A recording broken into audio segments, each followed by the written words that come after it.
무리가 몰려와서 하나님의 말씀을 들을새 예수는 게네사렛 호숫가에 서서 호숫가에 배 두 척이 있는 것을 보시니 어부들은 배에서 나와서 그물을 싣는지라. 예수께서 한 배에 오르시니 그 배는 시몬의 배라. 육지에서 조금 떼기를 청하시고 앉으사 배에서 무리를 가르치시더니 말씀을 마치시고 시몬에게 이르시되 깊은 데로 가서 그물을 내려 고기를 잡으라. 시몬이 대답하여 이르되 선생님, 우리들이 밤이 새도록 수고하였으되 잡은 것이 없지만은 말씀에 의지하여 내가 그물을 내리리이다 하고, 그렇게 하니 고기를 잡은 것이 심히 많아 그물이 찢어지는지라. 이에 다른 배에 있는 동무들에게 손짓하여 와서 도와달라 하니 그들이 와서 두 배의 채움에 잠기게 되었더라. 시몬 베드로가 이를 보고 예수의 무릎 아래에 엎드려 이르되 주여, 나를 떠나소서, 나는 죄인이로소이다 하니, 이는 자기 및 자기와 함께 있는 모든 사람이 고기 잡힌 것으로 말미암아 놀라고 세베대의 아들로서 시몬의 동업자인 야고보와 요한도 놀랐습니다. 예수께서 시몬에게 이르시되 무서워하지 말라. 이제 후로는 네가 사람을 취하리라 하시니 그들이 배들을 육지에 대고 모든 것을 버려두고 예수를 따르니라. 주님께서 오늘 이 자리에 함께하고 계시고 우리의 한계를 넘게 하여 주실 줄로 믿습니다. 인터넷으로 함께 예배드리시는 분들, 또 2층 로비에서 잠옷실에서 함께 예배드리시는 분들에게 하나님께서 기억하고 계시고 오늘 동일한 은혜와 능력으로 함께하여 주실 줄로 믿습니다. 저는 초등학교 다닐 때 저희 아버지에게 엄청난 거짓말을 한 적이 있었습니다. 당시에 가난하게 목회를 하고 계셨던 아버지께서 책을 그래도 열심으로 읽고 또 공부하곤 하셨는데 저에게 심부름을 시키곤 하셨습니다. 그리고 그날도 제게 책 한 권을 사오라고 말씀하셨는데 제가 오락실에 가서 오락을 해버렸습니다. 집에 와서 사실대로 말씀을 드리면 아주 많이 혼날 것 같아서 제가 당시에 말도 안 되는 거짓말을 생각했습니다. 지나가다가 수박을 떨어뜨려서 수박을 파시는 아저씨께서 그것을 변상하라고 이야기했다.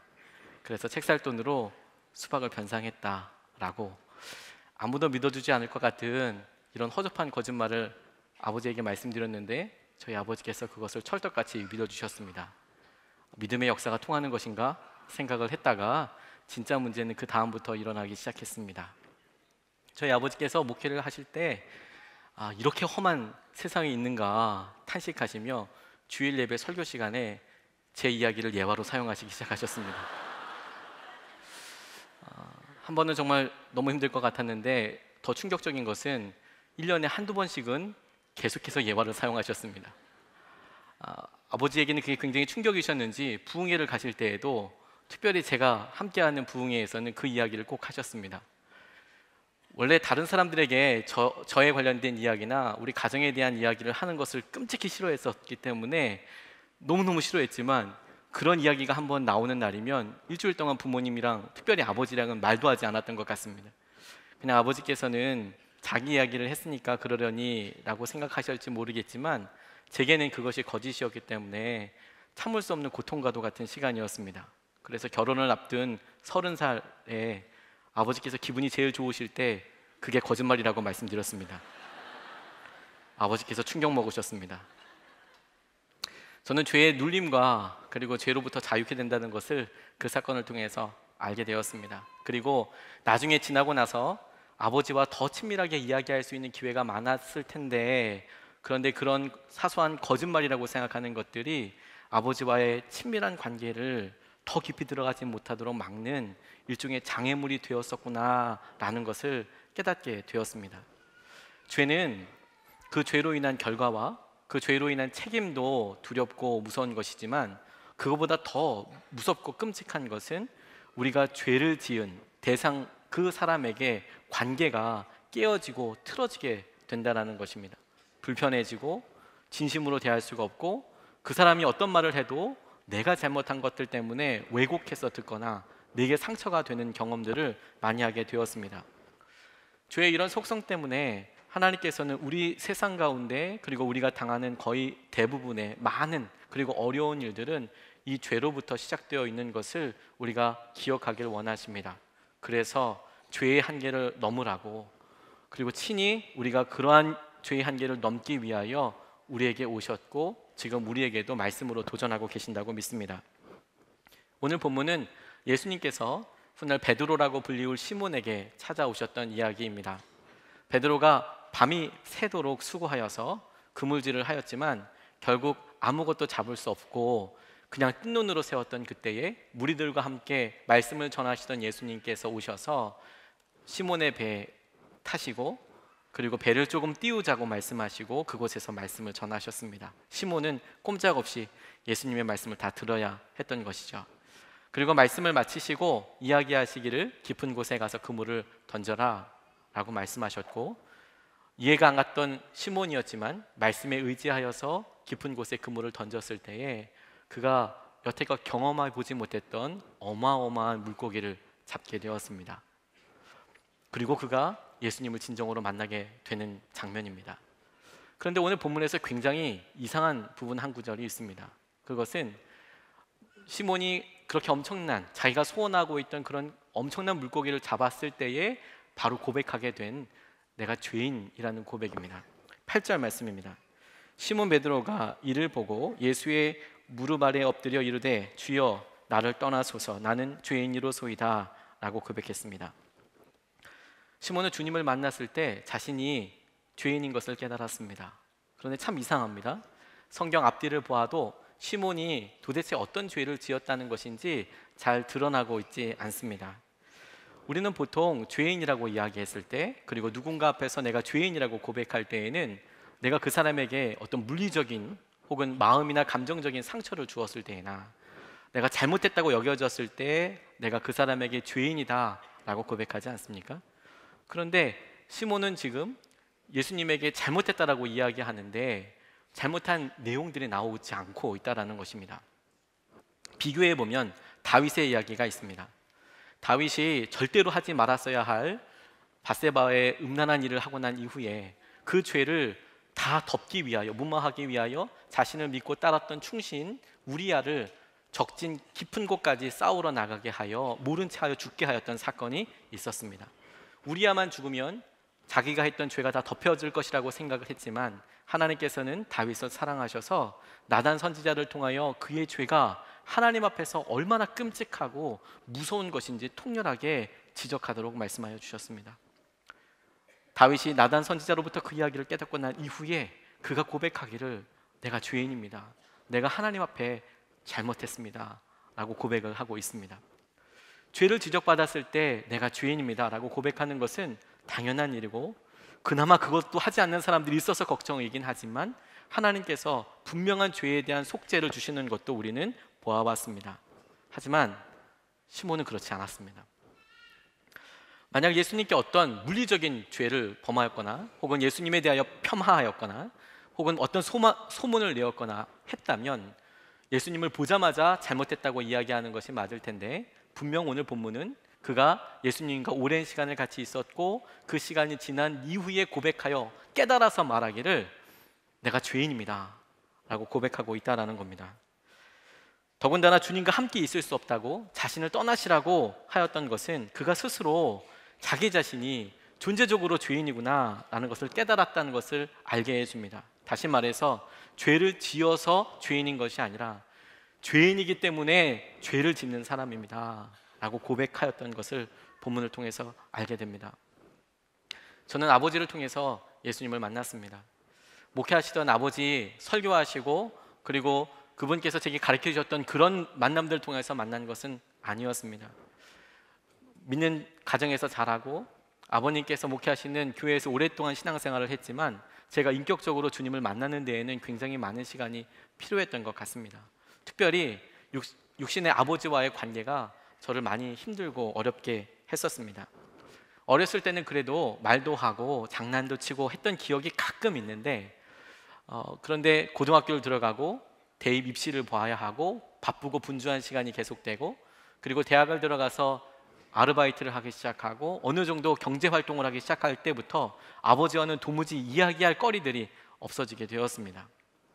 더군다나 저희 아버지께서는 원체 말이 없으신 분이어서 제게 어떠한 당신의 생각과 마음을 절대로 이야기하지 않는 그런 분이셨습니다. 그러니까 심지어 일주일 동안 그 이상도 아버지와 아무런 얘기를 하지 않고도 보낼 수 있는 그런 가정에서 살고 있었던 거죠. 저는 아버지한테 한 번도 사랑한다는 말을 들어본 적이 없습니다. 한 번도 자랑스럽다는 말도 들어본 적이 없습니다. 칭찬을 들어본 적이 없었습니다. 그렇게 지내고 있을 때 어느 날 굉장히 충격적인 전화를 받게 되었습니다. 아버지께서 이상하니까 좀 빨리 와보라는 이야기를 듣고 급히 집으로 돌아갔더니 아버지께서 정말 조금 이상했습니다. 뇌출혈로 보이는 현상들을 보이셨는데요, 저를 못 알아보셨습니다. 제 이름도 제 얼굴도. 저희 집에 식구가 엄청나게 많으면 이해가 되겠지만 형제라고는 저희 누님과 저 둘밖에 없고, 당시에 누님은 시집을 가셨기 때문에, 결혼하셨기 때문에 저밖에 없었는데 아들 하나밖에 없는 제 이름을 모른다는 거, 제 얼굴을 모른다는 거 정말 충격적이지 않습니까? 하지만 완강히 병원에 안 가겠다고 하시는 아버지를 설득하다 못해 거의 강제로 차에 실어서 응급실로 모시고 갔습니다. 모시고 가자마자 처음에 인턴 선생님들이 오시다가 갑자기 얼른 레지던트 선생님들이 오시고, 그리고 얼마 지나지 않아서 교수님들이 때로 몰려왔습니다. 아버지께서 뇌출혈이 있었던 것이고, 그 뇌출혈이 터진 곳이 생명과 직결되는 곳과 아주 가까운 곳에 있어서 만약에 여기서 조금 더 확장이 된다면 그러면 생명이 위태롭다. 아니, 지금 그 순간이 생명이 위태로운 순간이었기 때문에 교수님들이 바로 오셔서 각종 검사들과 여러 가지 질문들을 하셨던 것이죠. 아버지께서 사경을 헤매시면서 자꾸 여러 가지 이야기를 하셨는데 그 중에서 제일 이상한 것은 자꾸 저에게 저를 오라고 하는 것이었습니다. 기룽이를 데려오라고 저에게 말씀하셨습니다. 아버지, 제가 여기 있습니다.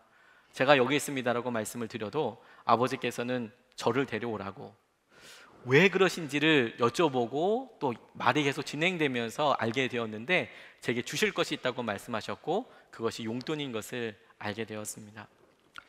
액수의 크고 작음이 아니라 저는 저에 대해서 관심이 없다고 생각했던 저희 아버지가 이제 목숨이 경각에 달려서 사경을 헤매고 계실 때에 제 이름이 그렇게 많이 거론되는 것을 보고 굉장히 많이 놀랐습니다. 기룽이라고, 분명히 저에게 제가 알아들을 수 있는 말로 저에게 저를 데려오라고, 이제 곧 하늘나라에 가실 수도 있는데 그 마지막 순간에 아들을 보고 싶어서 아들을 데리고 오라고 말씀하시는 그것이 제게는 굉장히 충격이었고, 그리고 그것이 아버지께서 저를 사랑하신다라는 것을 깨닫게 되는 계기가 되었습니다. 응급실에서 아버지의 마음을 처음으로 보게 되었습니다. 아버지의 마음을 보게 되니까 제가 그동안 아버지에게 어떤 일을 했는지, 그리고 제가 했던 말들과 행동이 아버지에게는 어떤 비수처럼 다가가서 상처를 내고 피를 흘리게 했을지 제게 느껴지게 되었습니다. 아버지에게 마땅히 드려야 할 존경은 드리지 못하고, 가난한 아버지라고, 능력이 없다고, 무능하다고, 미자리 교회를 목회하고 있다고 말이나 행동으로 아버지에게 절대로 해서는 안 될 그런 모습을 나는 보이고 살았구나라는 것을 깨닫게 되었습니다. 저는 공부만 잘하면 되는 줄 알았습니다. 부모님도 그렇게 말씀하셨고, 공부가 제게 제일 중요하다고.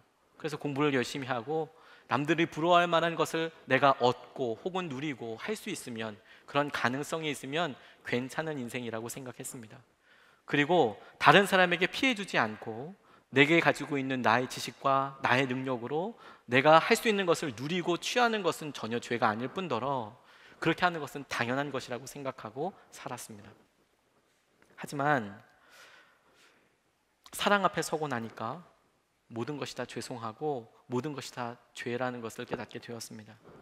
저는 죄를 지어서 죄인이 아니라 죄인이기 때문에 죄를 짓는 존재적인 죄인이었고, 그로 인하여서 제 주위에 있는 모든 사람들, 모든 관계들, 제가 맺고 사랑하고 있는 모든 관계들 가운데 저로 인한 상처가 저만 모르고 이미 많이 있다는 것을 하나님께서 보여주셨습니다. 중환자실 아버지 머리맡에서 부모님에게 뿐만 아니라, 그리고 저를 기다리셨던 하나님께도 제가 동일한 아픔과 상처를 드리고 있다는 것을 깨닫게 해주셨습니다. 제가 죄를 지을 수밖에 없는 존재적인 죄인이라는 것은 그 이후에도 여러 관계를 통하여서 깨닫게 되었습니다. 신혼 초기에 집사람의 마음이 담겨있는 편지를 받게 되었습니다. 저의 말 한마디가 아내에게 얼마나 커다란 낙심이 되는지, 상처가 되는지, 아내의 말에 대하여 제가 바꾸지 않고 계속 의미 없다고 저는 생각하지만 행하고 있는 습관과 제가 행하고 있는 여러 가지 것들이 아내에게는 얼마나 커다란 분노가 되는지 편지를 보고 알았습니다. 아이들과 이야기하면서 제가 버럭 화를 내고 짜증냈던 것이 아이들이 느끼기에는 얼마나 부당한 일인지, 얼마나 충격적인 일이었는지 아이들과 이야기하면서 알게 되었습니다. 함께 동역했던 전도사님들과 떨어져서 생각해 보니까 저의 편견과 저의 고집과 저의 생각이 저와 함께 동역하고 있는 여러 사람들에게는 얼마나 커다란 눌림과 부담이 되었을지 지나고 난 다음에 알게 되었습니다. 저는 정말로 까맣게 모르고 살았습니다. 제 주위에 있는 사람들이 얼마나 아파할지, 그게 얼마나 커다란 상처인지 저는 물어보지도 않고 살았습니다. 아니, 오히려 저는 생각하기를 그게 최선이라고 생각을 했고, 그 자리에 누가 와도 저보다는 더 잘할 수 없다라고까지도 생각을 했고, 그게 당연하다고만 생각하고 지냈던 것 같습니다. 결국 존재적인 죄인인 저는 관계 가운데 많은 사람들에게 일방적인 상처를 주고 나는 괜찮은 사람이라고 생각하고 있었던 셈인 것을 하나님께서는 계속하여 보여주셨습니다. 자신의 모습이 적나라하게 드러나는 것 쉽지 않습니다. 왜냐하면 우리의 좋은 모습만 드러나는 것이 결코 아니기 때문입니다. 우리가 보여주고 싶은 부분만 드러나는 것이 결코 아니기 때문입니다. 우리의 모습이 적나라하게 드러나는 순간 우리의 가장 연약한 허물뿐만 아니라 우리의 죄도, 우리가 주었던 상처도 드러나게 됩니다. 우리가 받은 상처만 생각할 것이 아니라 우리가 했던 말의 의미도, 그 말이 사람들에게 꽂혀져서 어떻게 골마서 상처받고 있는지도 다 보이게 되기 때문에 이것은 우리에게 커다란 짐이고 두려우기까지 합니다. 주님을 만나 죄인임을 깨달은 시몬에게도 두려움이 있었습니다. 10절 말씀입니다. 예수께서 시몬에게 이르시되 무서워하지 말라, 이제 후로는 내가 사람을 취하리라 말씀하셨습니다. 무서워하지 말라.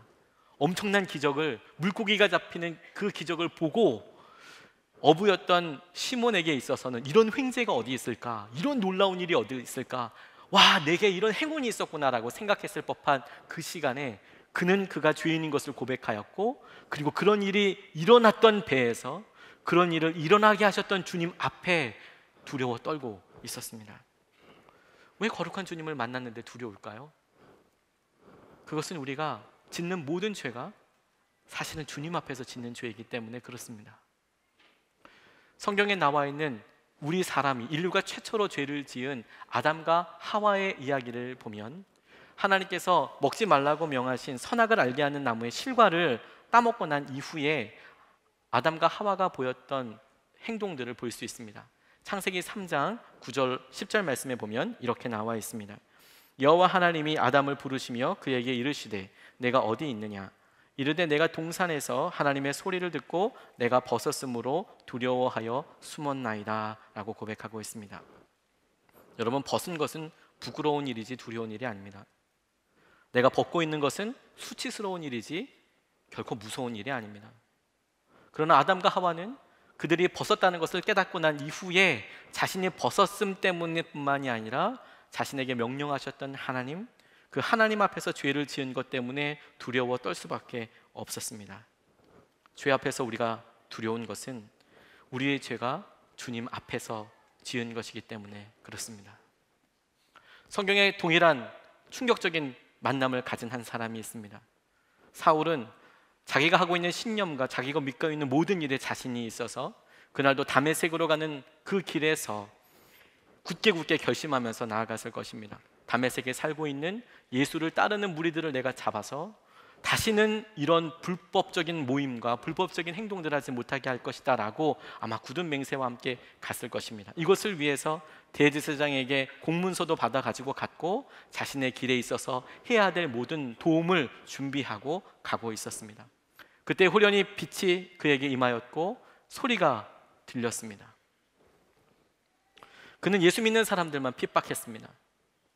그는 예수님을 직접 만나서 돌을 던지거나 욕을 하거나 예수님에 대하여 어떤 일을 한 적도 없었습니다. 그는 다만 예수를 믿는다는 사람들이 자기가 믿고 있는 자기가 생각하고 있는 교리와 자기가 알고 있는 모든 것과 다르기 때문에 미웠고 싫었고 핍박하고 박해하고 있었는데, 주님께서는 그 음성 가운데 똑똑하게 사울을 부르시면서 이렇게 말씀하셨습니다. 사울아, 사울아, 내가 어찌하여 나를 박해하느냐? 사울아, 사울아, 내가 어찌하여 나를 박해하느냐? 주님께서는 사울이 당신의 사람들을 박해하는 것에 대하여 그것이 나를 박해하는 것이라고 말씀하셨습니다. 내가 지금 박해받고 있다라고. 사울은 예수님을 한 번도 보지 못했지만 주님은 사울에게 가서 말씀하시기를 어찌하여 네가 나를 박해하느냐라고 묻고 계시는 것이죠. 나를 박해한 것이다, 나에게 죄를 지은 것이다, 나에게 아픔이 된 것이다 라고 주님께서는 말씀하신 것입니다. 죄를 지을 수밖에 없는 존재적인 죄인인 우리가 빛이신 주님으로 인해서 우리가 행했던 일들이 사랑하는 사람들에게 어떤 의미와 상처가 되었는지 깨닫게 되어 후회해도 돌이킬 수 없는 일이 이미 된 것을 고통 가운데 느끼게 될 때가 있습니다. 오래전에 다른 교회 홈페이지에서 세례 받으실 때 간증하신 한 분의 이야기를 소개하고 싶습니다. 이분의 어머니는 굉장히 아름다운 미모를 가지고 계신 분이어서 당시의 신여성이라고 불릴 만큼 많은 남성들의 흠모를 받던 그런 분이셨다고 합니다. 아리따운 미모를 가지고 계셨지만 그러나 자존심도 세고 주위에 있는 모든 것들에 있어서도 자신 있게 대차게 살던 그분에게 와세다 대학을 다니던 일본 유학을 하셨던 아버지가 나타나서 동거를 하게 되셨습니다. 일본에서 오랫동안 생활하셨던 이 아버지께서는 한국 생활에서 적응을 할 수가 없어서 어느 정도 있다가 다시 일본으로 돌아가야겠다고 생각을 하고 헤어지게 되었는데, 자존심 강한 이 어머니는 그렇게 보내고 아버지가 떠나고 난 다음에서야 본인이 임신했다는 사실을 알게 되었습니다. 본인의 자존심으로 인하여, 그리고 자신에게 일어난 이 엄청난 일에 대하여 이 어머니는 혼자서 아이를 낳아서 길러야겠다라고 생각하시고 그렇게 하셨습니다. 하지만 여러분 상상할 수 있으시듯이 자매 혼자서, 여인 혼자서 그 시대 그때에 할 수 있는 일들은 별로 없었고, 열심으로 일하고 열심으로 하기 위해서 많은 사람들이 보내주는 시선과 냉대는 어떻게 감당할 수 없는 것이었습니다. 그럼에도 이분은 꿋꿋이 내가 그렇게 해보겠다라고 생각을 하셨습니다. 낳은 딸에게는 아비 없는 아이라는 이야기를 들을까봐 아주 혹독하게 너는 이렇게 해야 한다, 옳고 그름에 대하여 분명하게 이야기하셨고 그렇게 키우도록 하셨습니다. 하지만 아무도 도와줄 사람이 없었기 때문에 이 딸은 아주 어려서부터 혼자서 밥을 해 먹어야 했고 혼자서 자신이 해야 될 모든 일들을 처리해야만 하는 그런 삶을 살게 되었습니다. 어머니도 악착같이 삶을 살아보려고 노력하였었습니다. 그러나 그렇게 오래 갈 수는 없었습니다. 어느 날 어머니께서 건강이 급속도로 악화되시고 그리고 병에 걸려서 쓰러지게 되셨습니다. 이분은 어머니의 약값과 생활비를 벌기 위해서 여고 2학년 때 학교를 그만두고 생활전선에 뛰어들으셔야만 했다고 나누셨습니다. 한 10년이 되어서 긴 병에 효자 없다고 10년 정도 뼈 빠지게 일하고 그렇게 계속 했지만 희망 없는 이 삶, 희망 없는 이 미래에 대하여 이 자매님은 너무너무 힘이 드셨던 것 같습니다. 그날도 피곤하고 힘들어서 집에 돌아갔는데 평생 후회할 말을 하게 되셨다고 합니다. 집에 들어가자마자 자신을 큰 눈으로 멀뚱히 바라보고 있는 어머니를 보니까 마음속에서 너무너무 울분이 솟아오르고 너무너무 화가 내서 그 어머니를 보면서 이렇게 얘기했습니다. 엄마, 이제 너무 힘드니까 엄마 차라리 이제 죽어. 시간이 지나서 어머니가 돌아가신 후에 자신도 사랑하는 남편을 만나게 되었고 그리고 자신이 꿈꿨던 알콩달콩한 가정을 이루어서 잘 사는 것처럼 보였습니다. 그러나 자신이 행복이라고 생각했던 일들이 어느 순간인가 하나하나 모래성처럼 없어지기 시작하고 그리고 자신도 엄마가 되었고 그리고 자신이 붙잡으려고 했던 모든 것들이 다 사라지고 나니까 다른 것은 하나도 생각이 안 나고 그때 내가 왜 우리 엄마에게 그런 말을 했을까? 그때 내가 왜 그런 말을 했을까? 그 말이 귀에서 떠나지 않는다고 간증하는 것을 들었습니다. 그러나 여러분, 우리를 지으시고 사랑하셔서 지금까지 참아오셨던 그분에게 우리가 했던 일과 우리가 드렸던 말은 어떻습니까? 주님은 우리가 죄짓던 모든 자리에서 우리를 보셨고, 그 자리에서 무시당하셨고 아파하셨고, 우리를 향하여 보여주셨던 십자가가 다른 사람이 아닌 우리의 손과 우리의 입으로 웃음거리가 되어 떨어졌고, 우리가 했던 모든 일들을 고통스럽게 보고 계신다, 보고 계셨다, 알고 계셨다 라는 것을 우리가 진심으로 깨닫게 된다면, 우리도 역시 시몬처럼 주님 저를 떠나십시오, 저를 떠나십시오, 제발 떠나십시오, 주님 저는 죄인입니다 라고 고백할 수밖에 없지 않겠습니까? 그런데 여러분, 주님의 은혜는 바로 거기에서부터 시작됩니다. 바로 그 순간이 우리가 얼마나 날 때부터 죄인인지, 죄를 지어서 죄인이 아니라 죄인이기 때문에 죄를 짓고 있는 이런 아주 존재적인 죄인이라는 걸 깨닫게 되었을 바로 그때부터 주님은 당신의 역사하심을 일으키십니다. 아니, 당신은 그때를 위하여 지금까지 참아오셨고 기다려오셨고 우리에게 기회를 주셨습니다. 주님께서는 죄인을 위하여 오신 분이시기 때문입니다. 마가복음 2장 17절 말씀에 보니까 예수께서 들으시고 그들에게 이르시되 건강한 자에게는 의사가 쓸데없고 병든 자에게라야 쓸데있느니라. 나는 의인을 부르러 온 것이 아니요 죄인을 부르러 왔노라 하시니라고 하셨습니다. 주님의 은혜는 우리가 우리의 모습을 볼 때까지 우리의 영안이 열려 우리가 어떤 행동을 했으며 우리의 행동이 우리 사랑하는 사람들에게는 어떤 의미였고, 그리고 우리를 사랑하셔서 기다려오셨던 주님께는 어떤 의미였는지 우리 스스로 깨달아 볼 때까지 기다려주셨던 것입니다. 그리고 우리가 깨닫는 그 순간에 마침내 주님은 이 땅에 오신 목적을, 그 사랑을 이루실 수 있게 되신 것입니다. 주님의 은혜는 놀랍습니다. 왜냐하면 우리가 이만한 죄인인데 우리를 제자로 부르고 계시기 때문입니다. 주님은 시몬의 고백, 주님 제가 죄인입니다, 저를 떠나십시오, 주님 저를 떠나십시오, 저는 죄인입니다 라는 고백에 대하여 아무런 대꾸를 하지 않으십니다. 잘못됐다고 이야기하면 내가 너의 죄를 용서하겠다라고 말씀하시는 것이 일반적일 텐데, 시몬이 잘못했습니다, 제가 죄인입니다라고 하는 그 말에 주님께서는 너의 죄가 용서되었다, 죄사함 받았다 라는 구체적인 언급이 없으십니다. 오히려 주님은 이렇게 말씀하십니다. 오늘 본문 8절로 11절까지 말씀입니다. 시몬 베드로가 이를 보고 예수의 무릎 아래에 엎드려 이르되 주여 나를 떠나소서, 나는 죄인이로소이다 하니, 이는 자기 및 자기와 함께 있는 모든 사람이 고기 잡힌 것으로 말미암아 놀라고 세베대의 아들로서 시몬의 동업자인 야고보와 요한도 놀랐습니다. 예수께서 시몬에게 이르시되 무서워하지 말라, 이제 후로는 네가 사람을 취하리라. 그들이 배들을 육지에 대고 모든 것을 버려두고 예수를 따르니라. 오늘 본문 말씀에 시몬이 자기가 죄인인 것을 깨닫고 알아서 고백하였는데 두려워 떨고 있는 그에게 예수님은 그래, 내가 너 많이 참았다, 너 죄인이었어, 넌 죄인이지, 내가 힘들었다, 용서한다, 이런 이야기를 하지 않으십니다. 주님은 죄인이라고 하는데도 결코 죄와 연약함을 드러내지 않으십니다. 가늠하다가 잡혀온 여인이 있었습니다.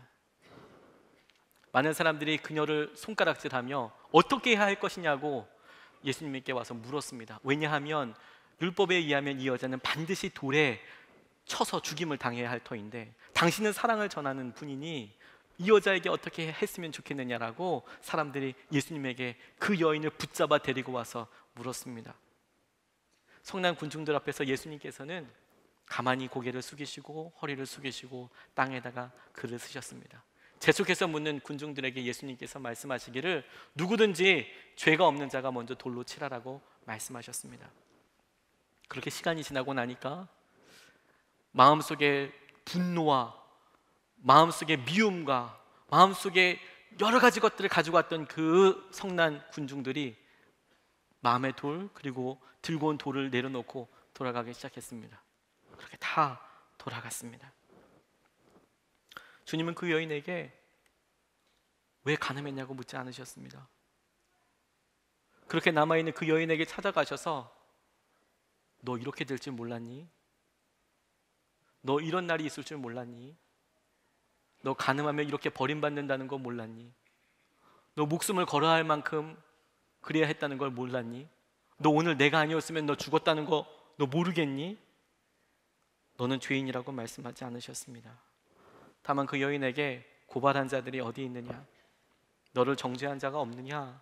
물으시고 그가 대답하여 없나이다라고 이야기하실 때 이렇게 말씀하여 주셨습니다.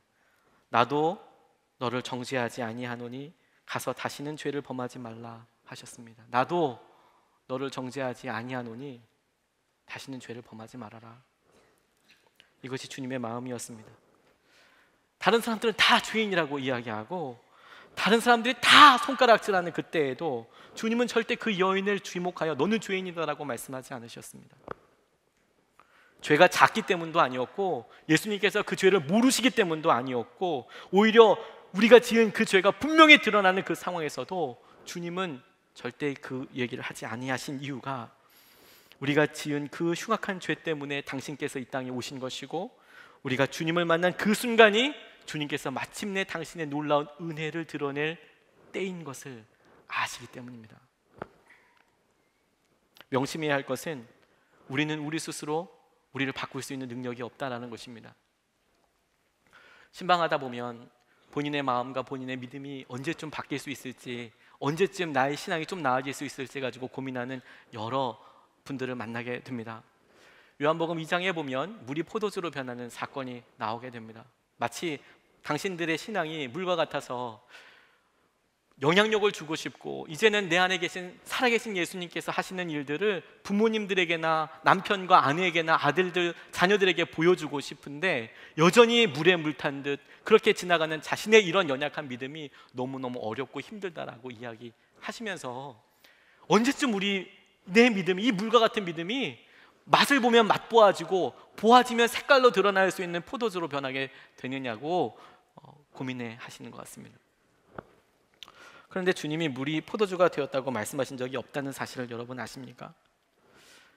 가나의 혼인잔치에 포도주가 떨어졌을 때 예수님께서는 하인들에게 말씀하셨습니다. 항아리에 물을 채우라. 하인들이 땀을 흘려서 물 항아리에 아구까지 물을 채웠습니다. 그러자 주님께서 말씀하시기를 너희들이 떠온 것을 연회장에게 갖다 주라 말씀하셨습니다. 너희가 떠온 것을 갖다 주라. 물이 포도주가 되었다라고 말씀하지 않으셨습니다. 물이 포도주가 됐으니까 믿고 갖다 주라고도 말씀하지 않으셨습니다. 만약 저에게 이건 포도주가 된 거니까 너 갖다 주라라고 말씀하셨다면 주님 제가 물을 분명히 떠왔는데 제가 떠온 것은 분명히 물인데 이게 언제 포도주가 됐습니까? 저는 그렇게 물었을 것 같습니다. 이게 포도주니까 나눠주라고 말씀하셨다면 저는 아마 발이 땅에 붙은 것처럼 움직이지도 못했을 것 같습니다. 그런데 주님은 뭐라고 말씀하셨냐면 네가 떠온 것을 나눠주라고 말씀하셨습니다.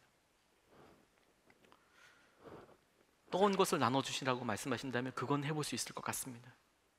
그런데 여기에 주님의 능력이 있습니다. 처음부터 주님은 생각하셨습니다.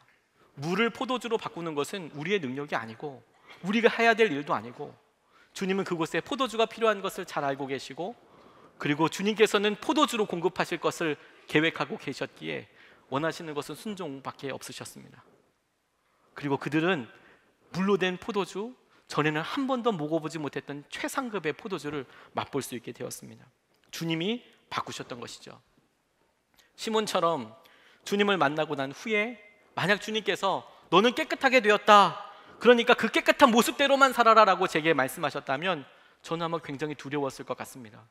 왜냐하면 저의 연약함을 너무 잘 알고 있기 때문에, 그리고 연약함을 알고 있기 때문에 모든 사람을 만날 때나 무슨 일을 할 때나 저는 굉장히 부자유했을 것 같습니다. 마치 장마철에 하얀 운동화를 신고 진창길을 어떻게 더럽혀보지 않으려고 조심조심 걷는 것만큼이나 불가능한 일이라고 생각될 그 일을 하는 것만큼 아마 그렇게 세상을 허부적허부적하면서 살았을지도 모르겠습니다. 근데 주님은 시몬에게 말씀하시기를 네 죄가 용서되었다라고 말씀하신 것이 아니라 너는 나를 따르라라고 말씀하여 주셨습니다. 네 죄가 용서되었다라고 선포해 주신 것이 아니라 너는 사람을 낚는 어부가 될 것이다라고 말씀하여 주셨습니다. 10절 말씀입니다. 예수께서 시몬에게 이르시되 무서워하지 말라. 이제 후로는 내가 사람을 취하리라. 저는 주님께 정말 묻고 싶었습니다. 주님, 이대로 괜찮습니까? 주님, 정말 이래도 괜찮습니까? 주님, 전 죄인인데 이래도 괜찮습니까? 정말 괜찮은 것입니까? 저는 아직도 연약하고 저는 아직도 무너지는데 정말 이래도 괜찮은 것입니까? 일제시대에 주기철 목사님은 순교의 믿음으로 유명하신 분이십니다. 죽으면 죽겠다는 각오로 신사참배에 반대하셨고, 그리고 실제로 신사참배에 반대하는 것으로 인하여서 옥고를 치르시다가 감옥에서 순교하셨습니다. 이분의 믿음을 볼 때마다 너무 귀하고 하나님께서 우리 한국교회의 자랑처럼 보석처럼 숨겨놓으신 하나님의 증거이구나, 하나님의 영광이구나 라고 생각하게 됩니다. 근데 만약에 그 주기철 목사님의 믿음을 보면서 너도 그렇게 할 수 있느냐라고 누군가가 묻는다면, 당신도 주기철 목사님이 보여주셨던 그 일사각오의 신념으로 당신도 죽을 수 있겠느냐고, 지금 그러할 수 있겠냐고 제게 물어본다면 저는 굉장히 부끄러울 것 같습니다. 저는 주기철 목사님의 믿음을 보면서 믿음의 사람은 정말 다르구나, 타고나는 믿음인가? 그런 좌절감을 겪을 때가 있습니다. 타고나는 믿음인가? 믿음은 타고나는 것인가? 3대 4대가 돼야 되는 것인가? 믿음의 사람은 따로 있고, 저는 마치 믿음이 있으려면 멀리 여러 과정과 스텝들을 겪고 난 다음에 한참 이후에야 그 정도 분량의 내가 될 수 있을까? 그렇게 생각하는 저를 보게 되었습니다. 하지만 그분의 마지막을 기억하는 그분의 셋째 아드님이신 주광조 장로님의 이야기를 듣고 제 마음의 그런 부담에 하나님께서 당신의 음성을 들려주셨습니다. 주기철 목사님이 일사각오의 신념으로 그렇게 옥고를 치르시고 나오신 이후에, 그리고 설교를 하시고 한동안 목회를 하셨을 어느 날 순사들이 교회를 들이닥쳤습니다. 바깥에서 급하게 두들기는 소리, 얼른 나오라고 이야기하는 순사들의 목소리가 들리자마자 주기철 목사님이 빗장을 잠그고 얼른 안채로 뛰어 들어가셨답니다. 그리고 과거에 대들보를 잇는 기둥, 그 기둥 중에 하나를 얼싸안고 엉엉 우셨다고 그래요. 엉엉 우셨대요. 가기 싫다고 엉엉 우셨대요. 한참을 그렇게 우시는데 사모님께서 오셔서 목사님한테 말씀하시더랍니다. 목사님, 성도들이 봅니다. 그러니까 잠시 생각하신 후에 팔을 푸시고 문을 열고 잡혀가셨다고 그래요.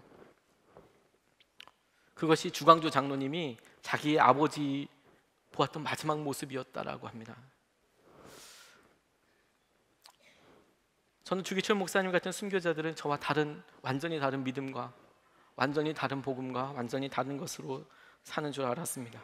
그런데 그 이야기를 듣고 나니까 그분 가운데 있었던 연약함이나 그분 가운데 있었던 그런 시련과 고통이 제게 허물이 되는 것이 아니라 주님이시구나, 주님이 역사하시는 거구나, 주님이 만져주시는 거구나, 주님이 그 길을 가게 해주시는 거구나, 주님께서 놀랍게 붙잡아 주시는 거구나 깨닫게 됐습니다. 처음부터 순교자의 믿음에 따로 있는 것이 아니라 주님을 따라가다 보면 주님이 허락해 주시는 승리를 경험하게 되는 것이구나. 믿음으로 태어나게 되는 것이 아니고 주님과 함께 자라나게 되는 것이구나.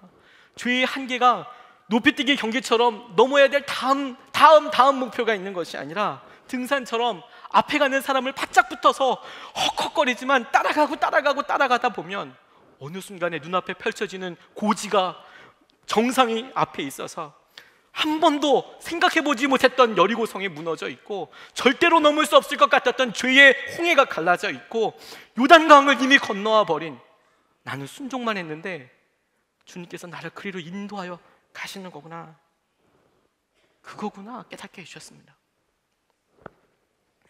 몇 해 전에 제자훈련을 수료했던 분의 간증을 여러분에게 소개하고 싶습니다. 저에게 12주 동안의 제자훈련 기간은 사단의 참소를 견디는 시간이었습니다. 나를 향해 비웃고 조롱하는 사단의 목소리는 훈련받는 내내 저를 따라다녔습니다. 내가 짓게 제자 훈련 한다고? 야, 제자 훈련은 아무나 하냐? 그건 그렇고 훈련 받으면서도 죄 짓는 넌 뭐냐? 그래서 제자 될 수 있겠어? 넌 안 돼. 너 같은 사람은 제자 훈련 받아도 별 다를 거 없어. 넌 변하지 않을 거야. 변할 수 없어. 말하는 사단의 목소리가 계속해서 저를 괴롭혔습니다. 성령 충만할 때는 아니야, 난 택하신 족속, 왕 같은 제사장, 거룩한 백성이야 라고 선포하며 예수님의 이름으로 그들을 꾸짖었지만, 때때로 범죄한 후 죄책감으로 가득 찬 그런 심적 상태에서는 그렇게 말하기란 너무 어려웠습니다. 특히 같은 죄를 계속해서 지을 때면 그래 맞아, 어쩌면 그 말이 맞는지도 몰라, 나 어쩔 수 없나 봐, 제자 훈련 받아도 변하지 않는 모습을 보면 이것이 나의 한계인지도 몰라 라고 생각하며 스스로 낙담하고 좌절할 때도 있었습니다. 그러한 상황 속에서 사단의 참소를 견딘다는 것은 결코 쉽지 않았습니다. 제자 훈련을 시작할 때 저는 마치 어머니가 어린 아이를 먹여주고 입혀주는 것처럼 자연스러운 제자가 될 거라 생각했었습니다. 제자 훈련을 받으면 나의 삶은 저절로 변하게 될 것이고 12주 후에는 정말 완벽하게 변해 있을 거라 상상했었습니다. 하지만 한 주 한 주가 지나도 나의 삶은 크게 달라지지 않았고, 그런 모습에 나에 대한 실망이 더욱 커졌으며 마음은 점점 초조해져만 갔습니다. 하지만 이러한 상황에서 제가 할 수 있는 일은 아무것도 없었습니다. 단지 제 오른손을 가슴에 올리고는 예수님, 정말 제 안에 계시나요? 라고 확인하는 것뿐이었습니다. 훈련 기간 동안 나의 한계와 현실의 벽에 부딪힐 때마다 예수님, 내 안에 계시죠? 살아계셔서 역사하고 계시는 거 맞죠? 라고 확인하는 것이 내가 할 수 있는 일의 전부였습니다. 그리고 변함없이 예수님께서는 나와 늘 함께 하시고 모든 것을 당신이 하시겠다는 믿음을 기꺼이 허락하셨습니다. 그것이 순간순간 제자 훈련의 과정 가운데 승리할 수 있었던 원동력이 되었습니다. 사단의 참소를 무찌를 때에도, 정죄하는 영, 음란함의 영을 물리칠 때에도, 내가 죄인임을 고백하는 글을 쓸 때도, 유서를 쓸 때도, 전도를 나갈 때도, 부모님께 사랑한다 말할 때에도 다 그렇게 승리할 수 있었습니다. 결국 12주 제자 훈련 기간 동안 제가 한 것이라고는 예수님 계세요? 라고 묻고 그 응답을 확인하고는 그분이 하시는 일을 그저 묵묵히 지켜보는 것뿐이었습니다. 제가 할 수 있는 일은 아무것도 없었습니다. 단지 주님께서 하시는 것을 믿고 기대하는 것이었습니다. 그렇게 예수님께서는 나를 통하여 많은 일들을 스스로 행하셨습니다. 마가복음 5장 36절에 예수님께서 회당장 야이로에게 두려워 말고 믿기만 하라고 하셨던 그 말씀의 의미를 깨닫고 저의 삶 속에서도 동일하게 행하신 것이었습니다. 여러분, 주님과 함께하면 우리가 죄를, 그리고 죄의 한계를 넘는 것이 아니라 주님이 우리의 죄의 한계를 넘게 하십니다. 우리가 그분을 따라가면 우리가 기대할 수 없었던 방법과 수단으로 우리가 도저히 넘을 수 없을 것 같았던 그 놀라운 일들을 다 이겼으며 다 주님께서 견디게 하셨음을 우리가 보게 될 것입니다. 오늘은 성찬주일입니다. 우리와 함께 하시겠다라는 주님의 약속이 오늘도 우리에게 실제가 되는 날입니다. 우리를 생명 다해 사랑하신 주님께서 자신의 몸을 쪼개시고 자신의 피를 흘리셔서 우리에게 떡의 모습으로, 포도주의 모습으로 오셨지만 그 마음은 우리의 세포 하나하나까지도, 우리의 연약함까지도 다 덮으시고 우리의 모든 죄를 당신의 피로 덮으시겠다라고 약속하신 그 약속이 오늘도 예배하며 오늘도 당신의 몸을 접하는 우리에게 실제다라고, 그것이 오늘도 이루어질 것이다라고 믿기 원하시는 그분의 마음인 것을 우리가 믿고 받는 것입니다. 오늘 주님께서 우리를 온전히 소유하실 것입니다. 죄의 한계를 극복하시는 주님이 이제 우리와 한 몸이 되어서 당신께서 약속하신 일을 이루실 것입니다.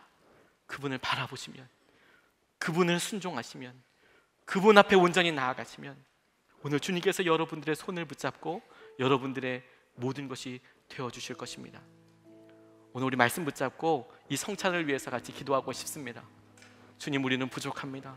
우리는 연약합니다. 그러나 주님, 우리의 죄를 지적하지 아니하시고 오늘도 괜찮다고, 오늘도 우리를 제자로 부르시는 당신의 음성을 내가 찬양합니다. 주님, 우리의 마음을 드립니다. 마음껏 쓰십시오. 주님, 우리 생각을 드립니다. 가능성을 드립니다. 그리고 우리가 온전히 하나 되시옵소서. 우리 말씀 붙잡고 기도하시겠습니다. 아버지 하나님 감사합니다. 하나님께서 우리 가운데